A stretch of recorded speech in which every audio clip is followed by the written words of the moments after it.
Selamat datang di channel Pemuja Malam. Jangan lupa like, share, and subscribe ya. Terima kasih. Chapter 3 memang beda ya kalau orang sedang jatuh cinta. Saat Alvaro menyadari, Abe ternyata sudah tidak ada di situ. Alvaro pun segera ke parkiran mobil dan melihat ternyata Abe sudah keluar dari perusahaan. Mustika menghentakkan kakinya karena kesal. Bahkan ia tidak dilirik oleh Alvaro sedikitpun. Bagaimana bisa ingin mendekatinya? Abe Cantika Putri. Hanya kamu yang tidak melirikku sedikitpun. Bahkan kamu cuek saat berhadapan denganku. Gumam Alvaro saat sudah di dalam mobil. Alvaro melajukan mobilnya dan mengejar motor Abe. Ternyata Abe sedang berhenti di Pertamina untuk mengisi bensin motornya. Alvaro tersenyum. Mengapa aku jadi mengikutinya? Batin Alvaro. Meskipun begitu, Alvaro tetap mengikutinya. Merasa diikuti, Abe pun menghentikan motornya di pinggir jalan. Abe turun dari motor tanpa melepas helmnya. Abe mengetuk kaca mobil orang tersebut. Kaca mobil pun terbuka dan menampakkan wajah tampan seorang pria. "Bos, ternyata Anda. Mengapa Anda mengikuti saya?" Tanya Abe. "Siapa juga yang mengikutimu?" "Memangnya aku gak punya kerjaan?" Tanya Alvaro balik. "Oh, maaf bos, saya pikir bos ngikutin saya," jawab Abe. Abe segera kembali ke motornya dan menghidupkan mesinnya lalu segera pergi dari situ. Alvaro yang sudah ketahuan, segera memutar setir kemudi ke arah lain. Karena memang tujuan mereka berbeda arah. Baru beberapa menit berkendara, Alvaro menghentikan mobilnya di pinggir jalan. Ia meraih ponselnya dan menelepon dari. "Halo Tuan, ada apa? Kirimkan alamat Abe Cantika Putri sekarang." Dari mengerutkan keningnya, tidak biasanya bosnya itu meminta alamat sekretaris. Tapi dari tetap saja mengirimkan alamat tersebut. "Sudah saya kirim, Tuan. Untuk Ab." Belum sempat dari bertanya, sambungan telepon sudah terputus secara sepihak. Alvaro membaca alamat tersebut dan kembali memutar setir ke arah alamat yang diberikan oleh Dari. Tiba di alamat tersebut, Alvaro memperhatikan Abe yang dengan telaten melayani pembeli. Alvaro yang berada di mobil memperhatikan senyum ceria gadis itu. Berbeda terbalik saat berhadapan dengannya. Alvaro tidak berani keluar. Ia hanya memperhatikan saja dari dalam mobil. Abe tidak menyadari ada mobil yang terparkir sedikit jauh dari warung milik mamanya. Benar-benar gadis pekerja keras, gumam Alvaro. Kemudian ia pergi dari tempat itu. Setelah mobil itu pergi, Abe baru melihat ada mobil mewah pergi dari situ. Abe mengernyitkan keningnya. Tapi setelah itu ia tidak peduli dan terus melayani pembeli yang kebetulan sedang ngantri. Alvaro tiba di mansion, sang mama heran tidak biasanya putranya pulang awal dari biasanya. "Tumben cepat pulang?" tanya sang mama.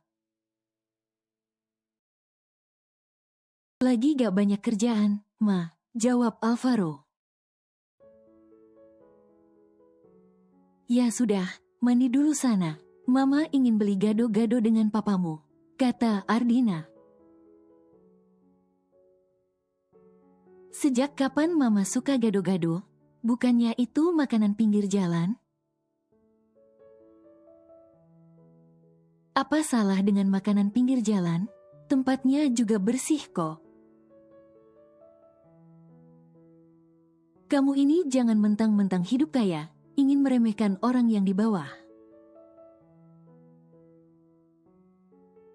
Ucapan Ardina cukup menusuk di hati Alvaro. Sebenarnya ia tidak bermaksud merendahkan. Hanya saja ia belum pernah makan di pinggir jalan.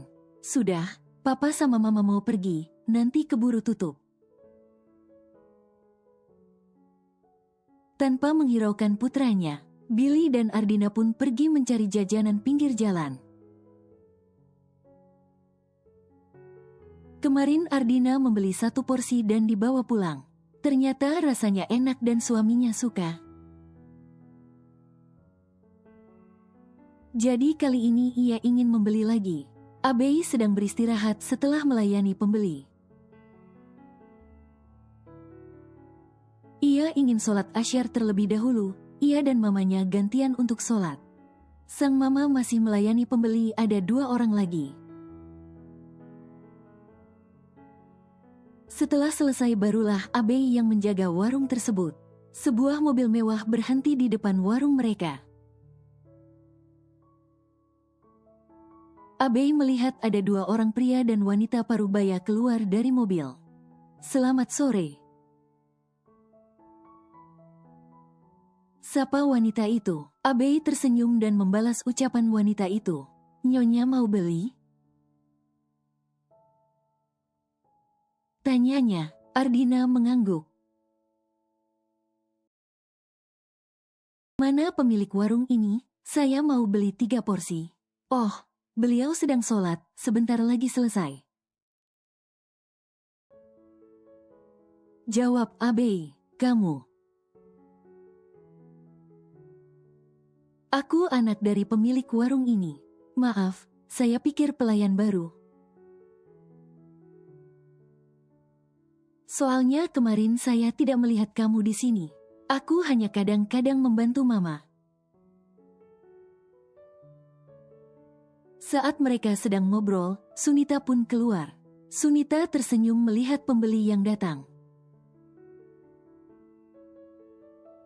Beli berapa porsi nyonya? Tanya Sunita. 3 porsi, jawab Ardina. Setiap orang yang membeli, jarang yang makan di sini. Rata-rata dibungkus dan dibawa pulang. Abei sudah mengulek bumbu untuk gado-gado tersebut. Sementara sang mama menyiapkan yang lainnya, agar lebih cepat selesai. Sudah berada lama jualan ini, Mbak? Tanya Billy yang sejak tadi diam. Cukup lama, dan alhamdulillah inilah penghasilan untuk kami makan sehari-hari. Jawab Sunita. Suaminya kemana? Tanya Ardina. Sunita terdiam, menurutnya itu pertanyaan pribadi. Tapi tetap akan dia jawab juga. Suami saya menikah lagi nyonya, dan sekarang tinggal bersama istri barunya. Saya memilih cerai daripada dimadu. Maaf jika pertanyaan saya menyinggung perasaan Anda. Tidak apa-apa nyonya, saya sudah terbiasa dengan pertanyaan seperti itu. Pesanan Ardina sudah siap, harganya 10.000 1 porsi. Ardina menyerahkan uang 50.000 tanpa meminta kembaliannya. Terima kasih nyonya, silakan datang lagi, ucap Abei. Siapa namamu, nak? Tanya Ardina sebelum ia berbalik. Abei Cantika Putri, Nyonya, jawab Abei. Nama yang bagus, yang artinya cerdas dan cantik, kata Ardina. Abei hanya tersenyum lalu mengangguk. Ardina dan Billy pun pergi dari tempat itu. Sunita pun segera menutup warungnya karena tinggal sedikit lagi. Nanti untuk mereka makan malam saja. Abei mulai membereskan dan mengemasi barang-barang. Kursi dan meja pun ia susun dengan rapi. Setelah itu mereka pun kembali ke rumah. Ada beberapa orang datang hendak membeli. Tapi saat melihat warung sudah tutup, mereka mengurungkan niatnya. Jarak warung dengan rumah tidak jauh, hanya beberapa puluh meter saja. Dari kejauhan ada seorang pria paruh baya sedang memperhatikan mereka. Pria itu tidak berani mendekat, hanya memperhatikan saja dari jauh. Ia melihat anak yang ia tinggalkan ternyata sudah besar. Hatinya diliputi penyesalan, istrinya yang baik disia-siakan. Meskipun ia juga mendapat anak dari pernikahannya yang kedua, ternyata hidup kalian jauh lebih baik dari yang aku kira. Gumam pria itu. Kemudian ia pun pergi dari situ, sebelum ketahuan oleh orang lain yang mengenalnya. Ma, tadi aku melihat sepertinya papa datang, kata Abei. Biar sajalah, dia datang pun tidak akan merubah kehidupan kita, jawab Sunita. Apa mama masih sakit hati dengan papa? Tanya Abei. Tidak, tapi mama tidak bisa lupakan penghinaan dan pengkhianatan yang papamu lakukan. Dan kamu jangan ikut membenci papamu, walau bagaimanapun ia adalah papa kandungmu. Saat kamu menikah nanti, kamu masih mencari dia. Aku tidak pernah membenci papa. Kemudian Abei pun masuk ke dalam kamarnya. Ia ingin mandi karena sudah seharian tidak mandi. Sedangkan Sunita menyiapkan sisa gado-gado untuk mereka makan nanti. Sementara Ardina dan Billy sudah datang ke mansion mereka. Alvaro yang sedang duduk santai di luar rumah pun segera bangun dari duduknya. Ma, sudah pulang? Tanyanya. Belum, ini bayangannya, jawab Ardina. Alvaro mencebikkan bibirnya, matanya tertuju pada plastik yang dibawa oleh sang mama. Alvaro tidak perlu bertanya karena ia sudah tahu isinya. Ini tidak kamu tanya? Tidak perlu, aku sudah tahu isinya. Pasti gado-gado, kan? Itu tahu, mengapa tadi bertanya mama sudah pulang? Alvaro garuk-garuk kepala tidak gatal. Sudah masuk, sampai kapan berdiri di luar? Tanya Billy menengahi. Mereka pun masuk langsung ke ruang makan. Ardina menyiapkan piring, sendok dan garpu untuk mereka makan gado-gado tersebut.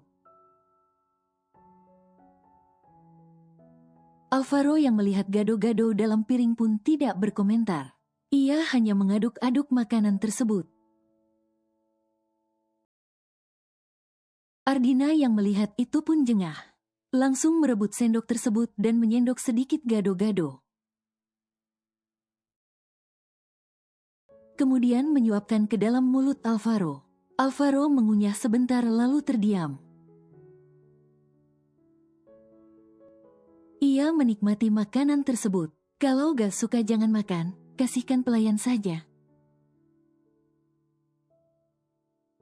kata Ardina. Tanpa berkata, Alvaro langsung memakan gado-gado tersebut. Tadi ia sempat ragu saat melihat bentuknya, karena ia belum pernah makan makanan seperti itu. Tadi tidak mau, sekarang doyan, kata Ardina. Siapa bilang tidak mau? Tanya Alvaro. Dalam sekejap gado-gado tersebut sudah habis. Nanti beli lagi ya, Ma, katanya. Lalu bangkit dari duduknya dan berjalan menuju tangga. Anak itu, gumam Ardina, sedangkan Billy tidak berkomentar apapun. Ia hanya menikmati makanan tersebut. Abei sudah bangun dan bersiap untuk pergi bekerja. Biasanya setelah sholat subuh ia akan tidur lagi. Tapi sekarang tidak, karena sudah ada pekerjaan dan bukan lagi pengangguran. Setelah selesai sarapan, Abei langsung pamit kepada mamanya. Seperti biasa, Abei mencium pipi sang mama dan mencium tangannya. Aku pergi dulu, Ma. Pamit, Abei. Sunita mengangguk. Sunita akan ke pasar untuk membeli bahan-bahan membuat gado-gado. Untuk memastikan mendapatkan sayuran segar, jadi Sunita setiap pagi pergi ke pasar. Abei masih dalam perjalanan. Ia sengaja pergi pagi untuk menghindari kemacetan jalan raya. Meskipun ia memakai motor, kadang juga terkena macet juga. Tiba di perusahaan, terlihat masih sepi. Satpam pun segera membukakan pintu gerbang, karena mereka sudah tahu Abei bekerja di sini. Selamat pagi, Pak. Sapa Abei ramah. Pagi, Nona. Jawab Satpam serentak. Kemudian Abei langsung masuk. Setelah memarkirkan motornya, Abei langsung menuju lift. Terlihat di lobi para pekerja cleaning service sudah bekerja. Mereka memang datang lebih awal dari pekerja lain. Heh kamu, baru kerja di sini saja sudah sombong. Ucap Mustika. Abei yang hendak masuk ke dalam lift pun menoleh. Tapi Abei tidak menghiraukan sama sekali. Siapa juga yang sombong? Ujar Abei saat masuk ke dalam lift. Mustika mengepalkan tangannya saat pintu lift tertutup. Ngapain kamu di sini? Bukankah tugasmu di sana? Tanya senior. Mustika mendengus kesal lalu pergi ke tempatnya semula. Abei sudah tiba di meja kerjanya. Ia langsung duduk di kursinya. Tidak ada yang ingin ia kerjakan karena belum ada perintah dari atasan. Abei masih baru jadi belum terbiasa dengan pekerjaan ini.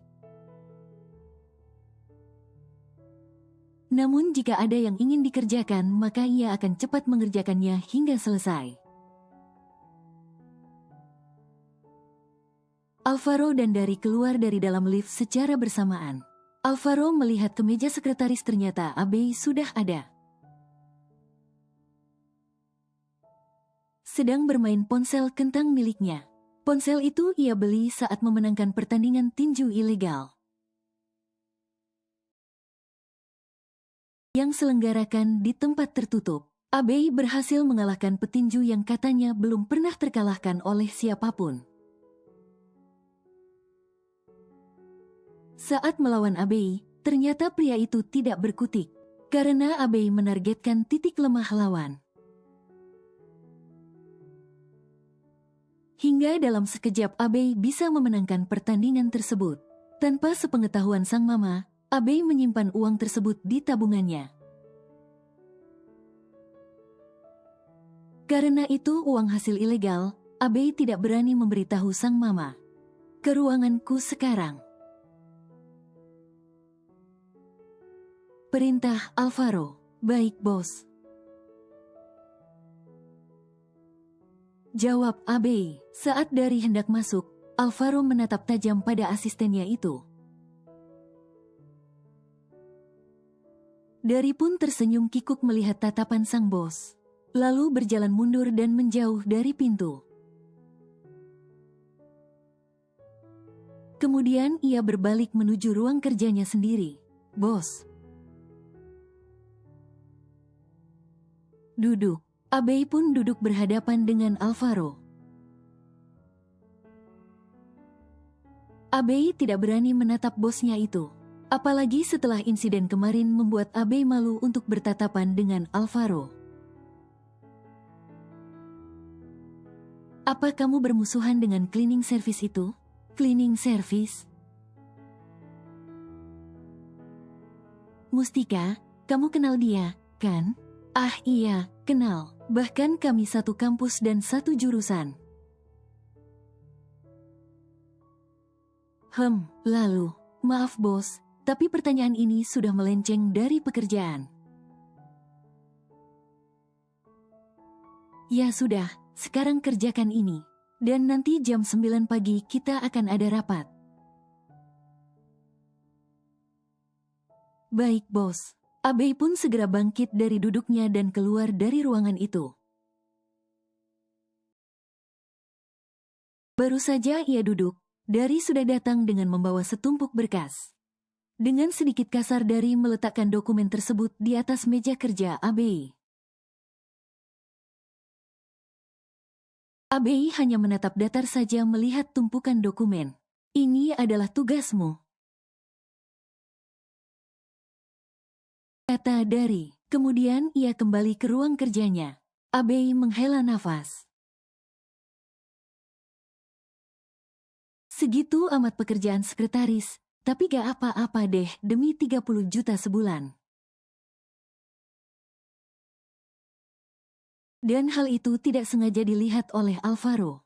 Alvaro segera memanggil Dari ke ruangannya. Dari yang baru saja duduk pun segera menemui bosnya itu. Tuan memanggil saya? Tanya Dari, lalu ia menarik kursi hendak duduk. Tapi terhenti saat Alvaro melarangnya untuk duduk. Aku menyuruhmu mengerjakan dokumen tersebut. Mengapa kamu serahkan kepada Abe yang baru bekerja? Tanya Alvaro tanpa menatap Dari. Tuan saya. Mau makan gaji buta? Ingat meskipun kita sahabat, tapi kamu tetap bawahanku dan jangan semena-mena. Tanpa perintahku, kamu tidak bisa seenaknya. Baik tuan, saya akan kerjakan sendiri. Dari pun segera keluar dari ruangan itu dan mengambil kembali berkas yang sudah ia serahkan kepada Abe. Niatnya ingin mengerjai Abe dan membalas dendam karena sudah menjatuhkan harga dirinya. Tapi ternyata gagal lagi dan lagi. Alvaro duduk termenung di kursi kebesarannya. Teringat kejadian kemarin membuatnya tersenyum sendiri. Kalau saja asistennya tidak masuk, ia ingin berlama-lama di atas tubuh Abe. Tiba-tiba Alvaro memegangi dadanya yang berdetak lebih cepat.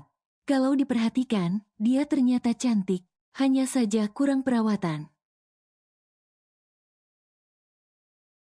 Gumam Alvaro. Dari masuk setelah mengetuk pintu, dilihatnya sang bos sedang tersenyum. Dari mengetuk meja kerja Alvaro, hingga membuat lamunan Alvaro buyar.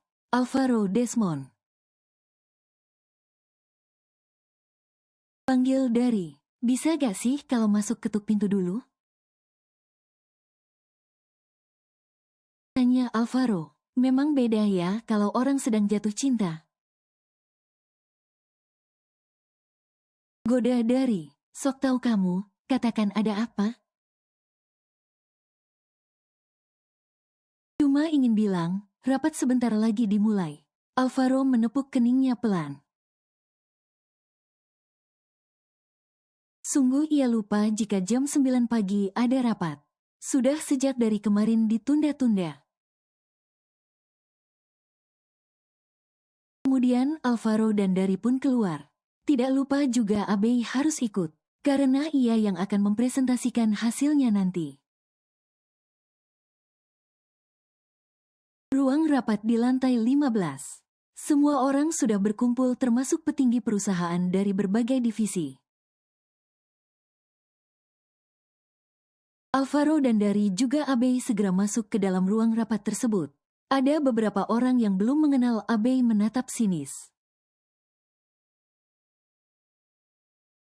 Karena pakaiannya yang terkesan murah. Meskipun penampilan Abe rapi. Tapi tetap saja menjadi gunjingan orang yang suka menghina. Semua sudah berkumpul? Tanya Alvaro. Mereka pun menjawab sudah dengan serentak. Alvaro pun menyuruh Abe untuk mempresentasikan hasil kerjanya yang ia buat kemarin.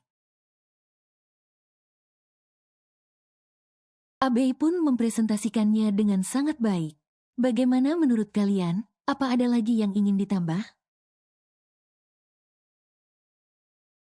Tanya Alvaro. Mereka semua saling pandang, kemudian menggeleng. Menurut mereka perancangan itu sudah sangat sempurna. Baiklah kalau begitu, rapat kita akhiri sampai di sini. Kata Alvaro. Kemudian mereka pun membubarkan diri. Ini hanya tinggal mereka bertiga yang ada di ruangan itu. Alvaro memandang Abe dengan seksama. Kemudian ia memeriksa berkas itu kembali. Ada beberapa poin yang tidak tertulis di situ. Abe tertunduk karena takut bosnya marah. Mengapa tidak ditulis di sini kalau ada tambahan? Tanya Alvaro lembut. Maaf bos, ide itu terlintas saat saya presentasi. Jadi belum tertulis. Nanti saya akan perbaiki. Jika bos tidak suka juga tidak apa-apa. Jawab Abe. Kamu dengar tadi, mereka semua setuju dengan idemu itu.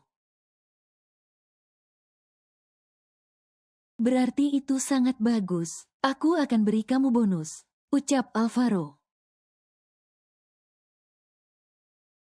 Terima kasih bos, terima kasih. Abe berkali-kali menunduk hormat kepada Alvaro sebagai ucapan terima kasih.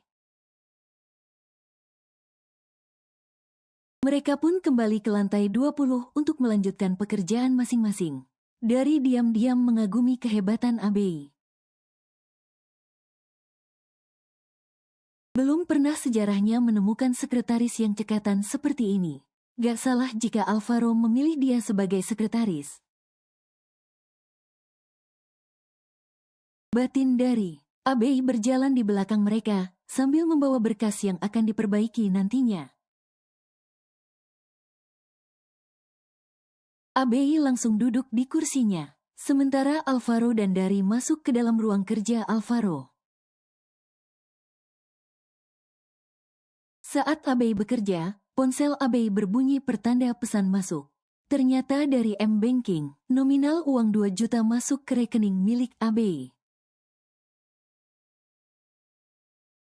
Abe tersenyum senang, baru bekerja sudah mendapatkan bonus dari bos. Abe bertekad akan lebih giat lagi dalam bekerja.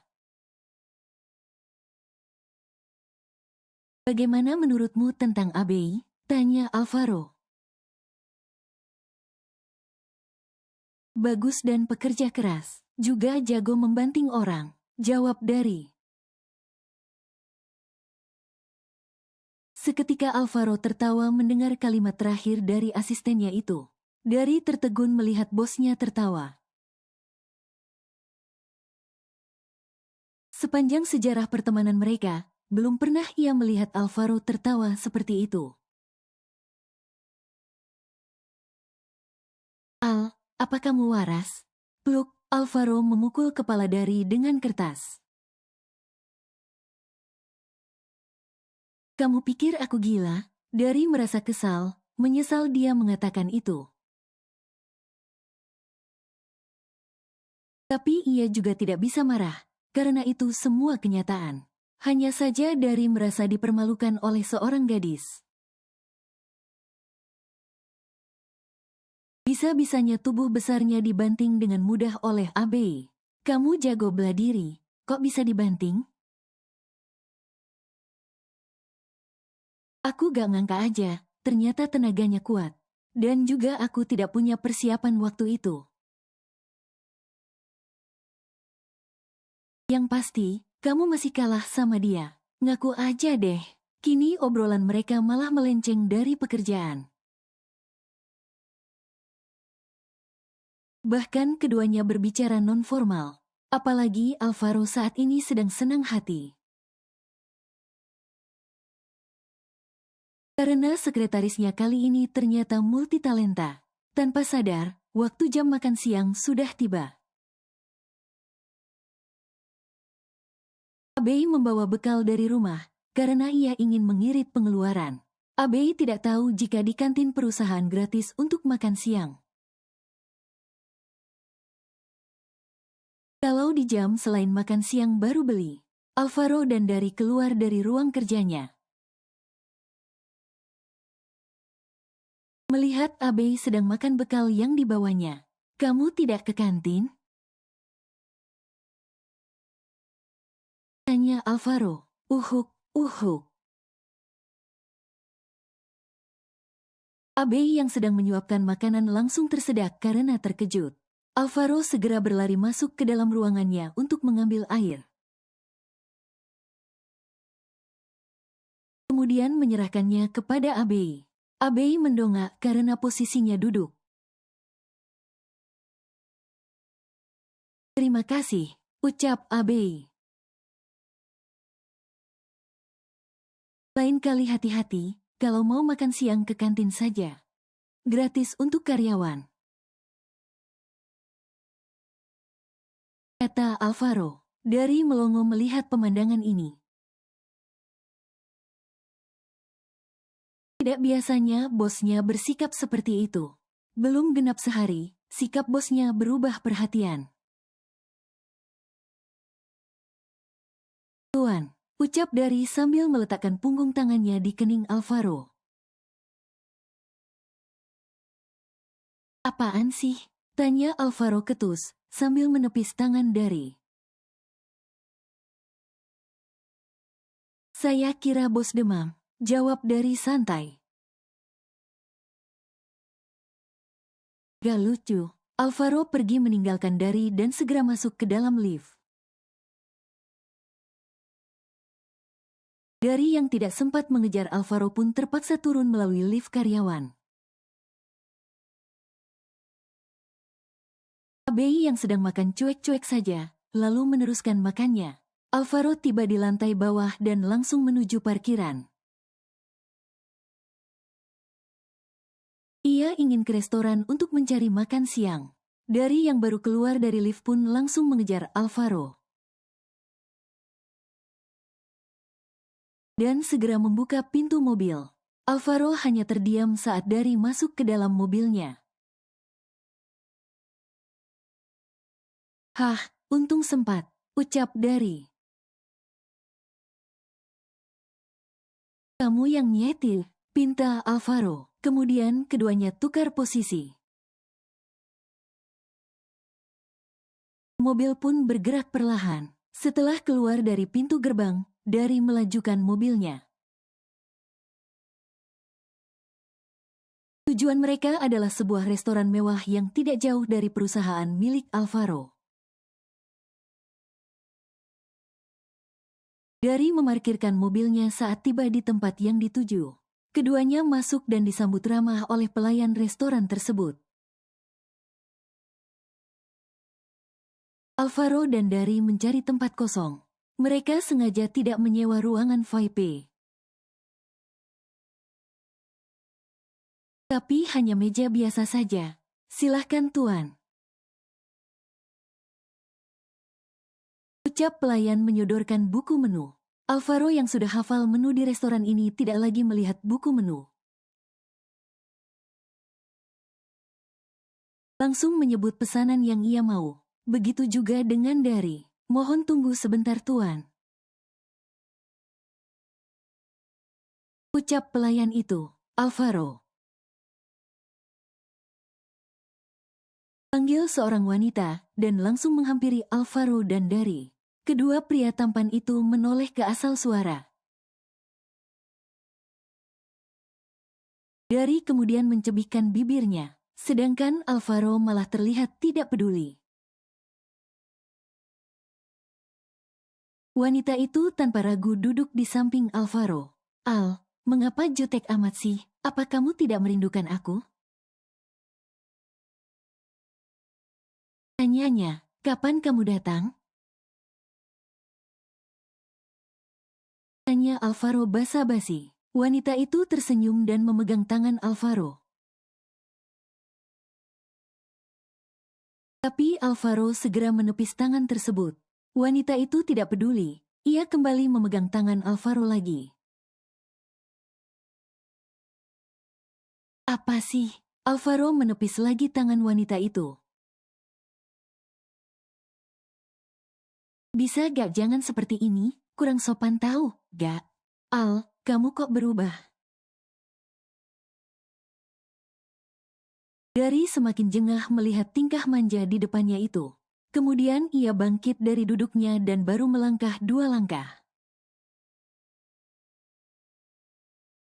Alvaro sudah mengancamnya. Jika kamu pergi selangkah lagi, bersiaplah menjadi gembel di jalanan.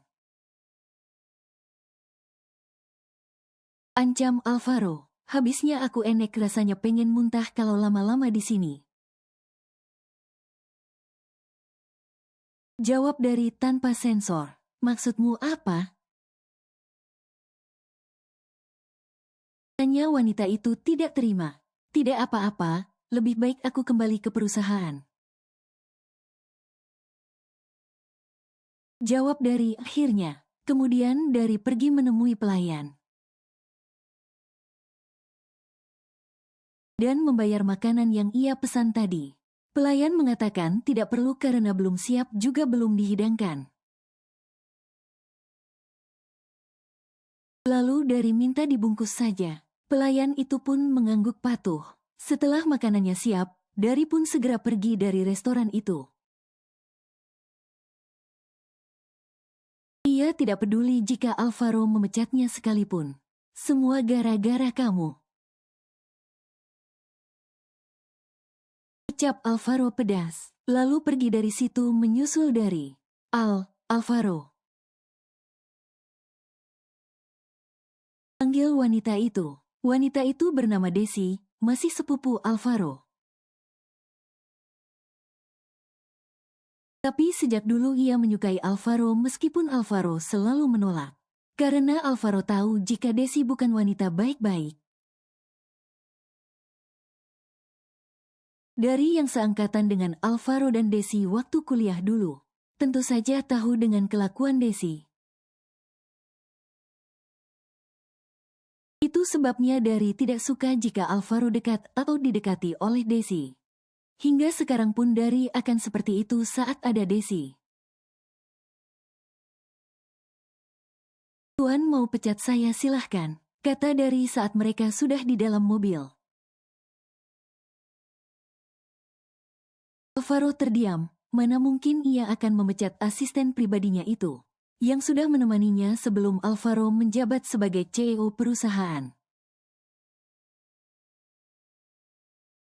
Mengapa kamu begitu benci sama dia? Entahlah, setiap melihat tingkahnya yang sok polos membuat saya muak. Jalan, perintah Alvaro, mobil pun mulai bergerak. Ternyata Desi mengejar mereka hingga ke parkiran. Tapi mobil Alvaro sudah keduluan pergi dari tempat itu. Mengapa sulit sekali untuk aku mendapatkanmu sih? Ucap Desi dengan menghentakkan kakinya. Awas saja kamu Al, akan aku buat kamu tunduk padaku. Bagaimanapun caranya kau harus aku dapatkan. Sementara Alvaro dan Dari sudah berada di parkiran perusahaan. Keduanya langsung menuju lift. Dari menenteng kotak makanan di dalam plastik. Saat tiba di lantai 20, keduanya melihat Abe sedang sibuk bekerja. Tanpa menyapa, keduanya langsung masuk ke dalam ruang kerja Alvaro. Ini makananmu, ucap Dari. Begitulah Dari, kadang formal kadang non-formal saat berbicara dengan Alvaro. Alvaro pun mengambil satu kotak makanan, dan satunya lagi untuk Dari. Kupikir kamu lupa membawanya untukku.